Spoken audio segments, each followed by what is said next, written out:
Yeah, what a lot of the world is following right now, Ukraine's president is at the White House for that high-stakes meeting with President Trump. The two, along with other European leaders, are discussing possible ways to end the war in Ukraine. CBS 8's Chris Crow live in studio with everything we know about this big meeting that's going to be happening here today, Chris. High stakes here, yeah. And again, this is all coming off the heels of President Trump meeting with President Vladimir Putin in Alaska.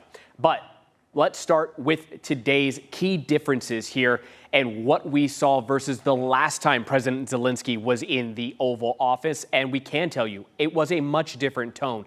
No blow-up fights or arguments, many gratitudes that were expressed on both sides.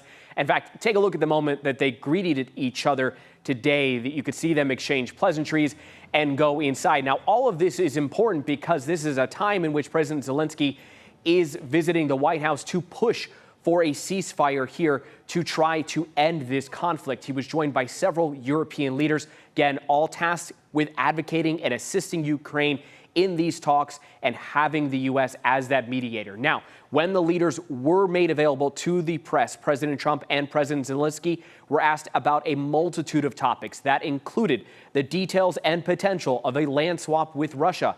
President Trump also publicly pushing for a quick process here, wanting to see peace. That is something that he touched on multiple times. But that is something that may not align with the contingency that is in D.C. today. Now, at the end of these meetings, he says he will be on the phone with Russian President Vladimir Putin.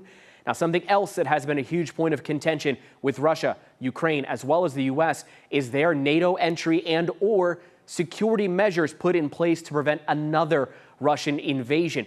Both leaders were asked about that today. President Trump was even asked about potential U.S. troops or even intelligence assisting in security guarantees.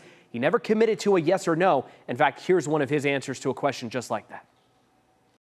Well, we're going to work with Ukraine. We're going to work with everybody, and we're going to make sure that if there's peace, the peace is going to stay long-term. This is very long-term. We're not talking about a 2-year peace, and then we end up in this mess again.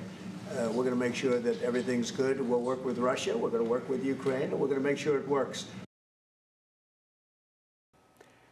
Now, what will happen next? Of course, they are all going to get together. That includes the European leaders, President Zelenskyy. And as I said before, President Trump said that when all of this is done, he's going to hop on the phone with President Putin.